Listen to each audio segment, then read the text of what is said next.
Nous sommes le 17 septembre 2020. Alors, je suis allée me baigner et quand même, enfin, je le filme parce que je suis cible de harcèlement électromagnétique, donc ça pourrait être une agression à distance via un taser ou je ne sais trop quoi. Je ne sais pas si je le filme bien, je ne le vois pas. Voilà. Je suis assez étonnée aussi que ça, le temps de rentrer, donc un petit quart d'heure. Est-ce que j'en fais bien, ouais. Ça commence à disparaître. Alors que je pense qu'une piqûre de méduse, ça dure quand même beaucoup plus longtemps. Donc voilà, affaire à suivre. Alors, il est 18h46.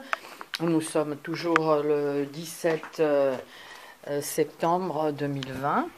Tout à l'heure, j'ai fait une petite vidéo où j'ai filmé mon avant-bras avec ce qui apparaissait comme comme une piqûre de, je ne sais pas comment on dit, piqûre, morsure de méduse.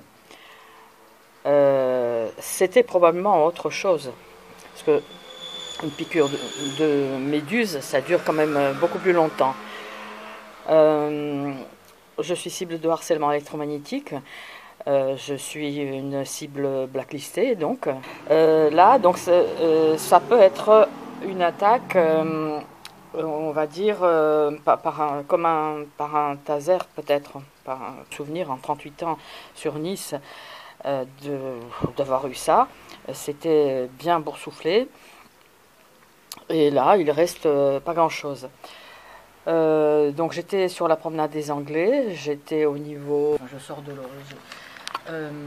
J'étais au niveau de la promenade des Anglais, 97 de mémoire, un peu avant Magnan. Et bon, c'est vrai que à la plage, le réseau me laisse garer là où il veut que je me gare, là où il y a des criminels, hein, où il y a des réseaux, enfin des participants donc à cette criminalité, gangstalking et harcèlement électromagnétique surtout. Et j'ai pas voulu psychoter non plus, j'avais envie de me baigner, de me détendre. Mais à peine arrivé, voilà, je me suis pris des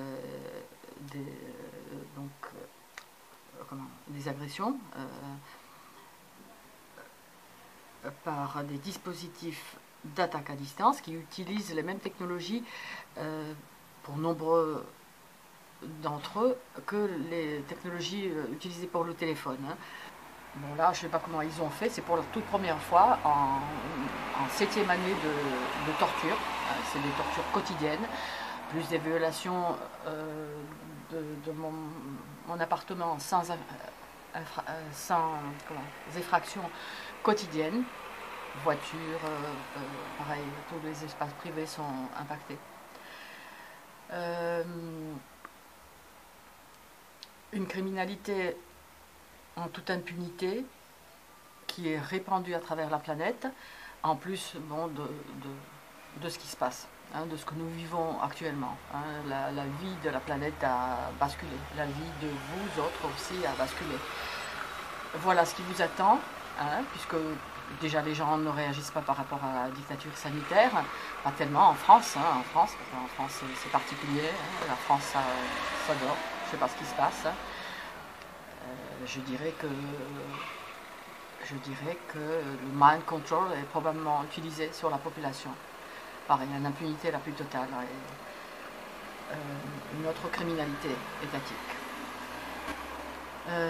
Donc je disais, voilà, oui, voilà ce qui vous attend. Moi je passe l'information, je dénonce comme je peux. Les cibles blacklistées, implantées puis RFID sont souvent des femmes d'un certain âge pour qu'on puisse nous prendre plus facilement pour des tarés. Sur Wikipédia, vous trouverez une explication totalement orientée. Les gens qui parlent du harcèlement électromagnétique sont soit des